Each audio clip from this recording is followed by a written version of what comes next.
On Eye on Crime, a possible break in a 25-year-old cold case murder, how new DNA evidence could help the Tulare County Sheriff's Office. Thanks for joining us. I'm Ken Malloy. Welcome to Eye on Crime, a weekly look at local crime trends impacting you and your family. Suspected drunk drivers claimed several lives in Fresno County. 2 people died in head-on crashes on Highway 180 east of Hayes Avenue. Officials say a 23-year-old man was heading east in a Mercedes when he crossed over into the westbound lanes, hitting a 22-year-old woman in a Honda head-on. Officials say the man was not wearing his seatbelt and that drugs may have been a factor in the collision. At this point, we believe it's human behavior. People are choosing to drink and drive or use drugs or be distracted. When you're driving, you need to pay attention. The crash comes just about a month after another deadly crash on the 180 near Sanger. Officials say the driver there, Cameron Pryor, crossed the opposite lanes and hit an off-duty police officer head-on. Both men were killed. Records show that Pryor had a previous conviction for DUI. In light of those crashes, some from California in the state capital want tougher drunk driving laws. They've introduced a bill to lower the legal limit for alcohol, which would make it easier to get arrested. They want to lower the legal limit from 0.08 to 0.05. They say the new law could save lives, but as CBS 47's AJ Cotto shows us, others see it differently. Supporters of the bill say the current BAC is too high, leading to too many deadly crashes. Others argue this bill won't save lives. Instead, it criminalizes even responsible drinking. The legal limit is too high for some California lawmakers. Awarded DUI enforcer Mark Bradford sees the reasoning behind the legislation. People are not learning from the 0.08. They're still offending. Supporters now looking to scale it back to 0.05. Are we as a state going to say you can no longer drive with any alcohol in your system? And basically that's what they're saying with this. Charles McGill has been practicing law in Fresno the past 3 decades. He says this legislation is not about safety. I think this is a money grab from the state. I think the state is attempting to take more money from us without raising taxes. He says it's less about the bottoms up and more about the bottom line. The first offense, DUI, is almost $1,750 that you pay the state in fines. It's $500 for a DUI class. It's $100 to the DMV to get your driver's license back. Supporters say more than 1,000 people die and 20,000 are injured a year by drunk drivers. Bradford supports a bill that would turn things around. You see on a daily basis DUI offenders killing people and stuff like that, and it needs to stop. I mean, innocent people are dying. McGill says if passed, it could destroy the bar and restaurant industry. Realistically, what this says is you can no longer serve alcohol in your restaurants. If it passes, then people are just going to have to not drink and drive, or Uber or Lyft. AJ Cotto, CBS 47 Eyewitness News.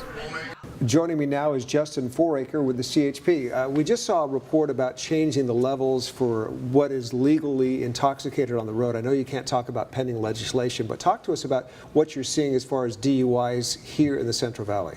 So DUI is something that just doesn't ever seem to go away. For whatever reason, people are going to make that choice. And we have seen a little bit of an upswing, and I think that in the news we've seen a little bit of what that can cause. Yeah. At the end result with those fatal traffic collisions we've had out on the 180 the past month and a half or so. So it's just one of those things that seems like a never-ending battle for the Highway Patrol. Do you marvel at the fact that with Uber and Lyft and other messages of other ways to get home after you've been drinking, that people still drink and drive? It is kind of amazing, that we have options out there that are so readily available and easy to use to allow us to get home or from point A to point B safely, that we still run into this problem. But, again, DUI is one of those crimes that it can't happen to good people, just make a bad choice. And what can people do at home besides not drinking and driving at all? If they go out and have a glass of wine, how can they tell whether they've crossed that line? That's a very difficult kind of a gray area, right? If you're going to go out to dinner and you're going to have one glass of wine over an hour and a half or 2 hours, to say that you're under the legal limit is probably pretty good. But if you start to feel any change in your body or any change in the way that you are perceiving things, then obviously that's when you have to make that choice as an adult not to operate a motor vehicle. Okay. We'll check back with you, Justin, once this legislation moves through. Again, I know you can't talk about pending legislation, but we appreciate you joining us today. Justin Foraker with the CHP. Thank you. Thank you. We'll be right back.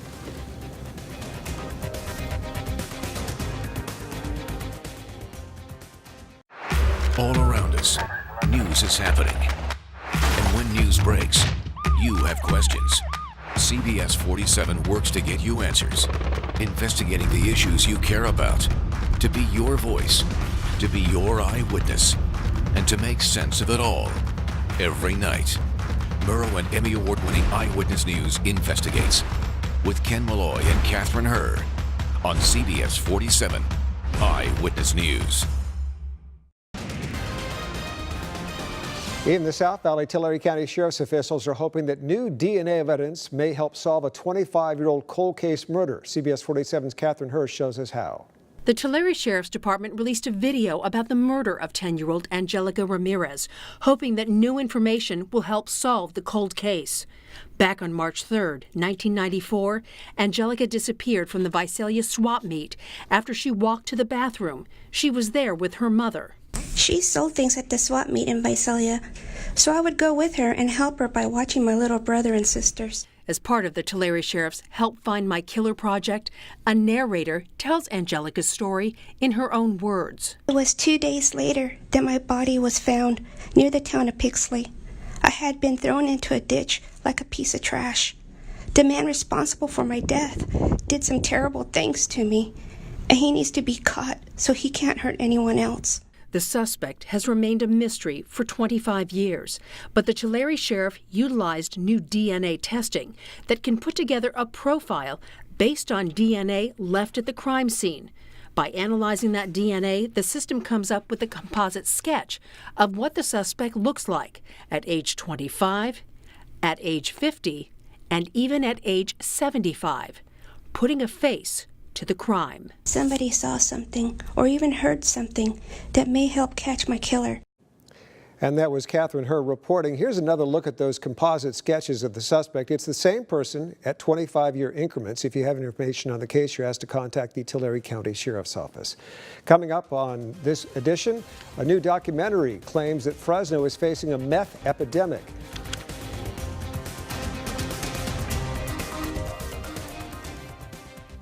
Here we go. Mornings come fast. And just like that, you're off and running.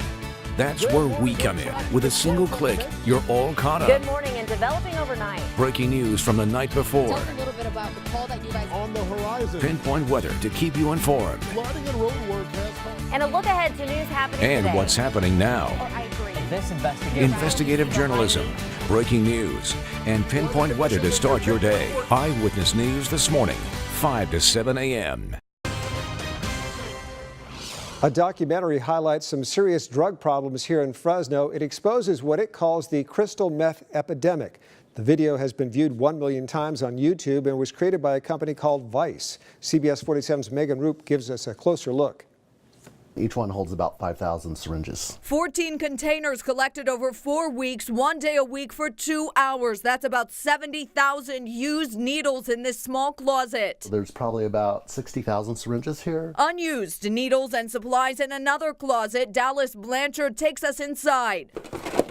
He directs the Fresno Needle Exchange program featured in a new documentary by Vice, which claims Fresno has a meth epidemic. I don't think it's something we want to be known for, and I don't think it's accurate. Sheriff Margaret Mims agrees the drug doesn't discriminate and Fresno has a serious issue with addiction, but says the production of the drug has decreased the past decade here. We used to find labs that would produce 100 gallons of meth at a time.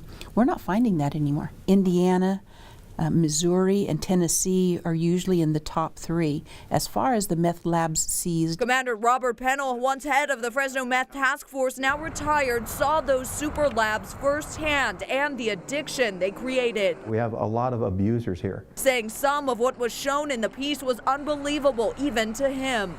But that was a real eye-opener to show you just how bad the problem really is. We truly have a public health issue with meth use in our Fresno area.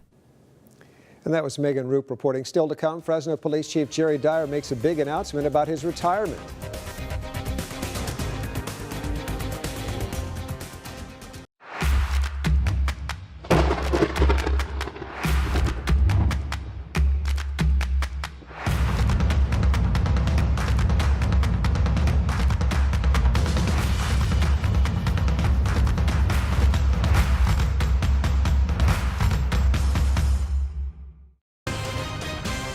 The longest-serving police chief in Fresno's history is getting ready to retire. Fresno Police Chief Jerry Dyer says he will retire later this year.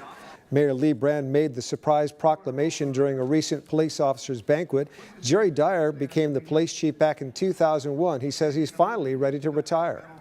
And I am so proud to wear Fresno Police on these patches. And I live for it. And I know there's going to be a day when I got to step away this coming November. But I do know that I will miss the job and the purpose of serving. Police Chief Jerry Dyer started his career nearly 40 years ago when he was hired as a cadet. Mayor Lee Brand recognized all of his achievements. He's one of a kind, and he'll be really missed at the city of Fresno. Huge, huge shoes to fill when he leaves. During the announcement, the mayor marked March the 1st as Jerry Dyer Day in the city of Fresno. Recently, several police officers were honored for their service during the Officer Award Banquet ceremony. In Tulare County, the Sheriff's Department there named Matt Conley as the Officer of the Year.